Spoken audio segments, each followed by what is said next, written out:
হরে কৃষ্ণ। তো এখনের যুগে বৃদ্ধ হলে কি করা উচিত? তো অনেক সময় দেখা যাচ্ছে বৃদ্ধ হলে মানুষ বৃদ্ধাশ্রমে দেয়া দেয়। টাকা আছে মা বাবার, তারপরও মা বাবাকে কোথায় বৃদ্ধাশ্রমে থাকতে হয়।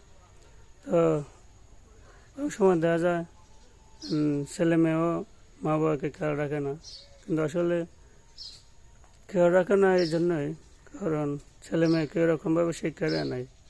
ঠিক আছে, তো একটা ছেলে এবং মেয়ে হলে ওকে ছোটো থেকেই শিক্ষা দিতে হয়, ভগবানকে জানাতে হয়, কীভাবে মানুষকে সম্মান করতে হয় শেখাতে হয়।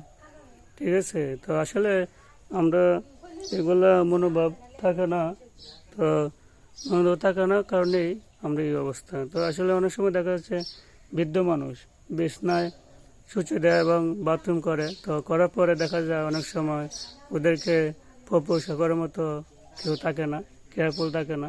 তো আসলে আমি মনে করি ছোটো বাচ্চা যখন একটা হয় তখন ওর ময়লা এবং পরিষ্কার করার জন্য মা বাবা থাকে, মা বাবা পরিষ্কার করে, কত যত্ন করে। কিন্তু সেম যখন একটা বৃদ্ধ মানুষ হয় তখন ও ছোটো শিশুর মতনই হয়ে যায়। তো আমরা কী করা উচিত? ছোটো বাচ্চারা যেভাবে লালন পালন করে আমরা বড় করি, ওরকমভাবে বৃদ্ধকে লালন পালন করে ওর যে পর্যন্ত বেঁচে আছে অত পর্যন্ত ওকে মানে শ্রদ্ধা সহকারে ওকে যত্ন করা উচিত। হরে কৃষ্ণ।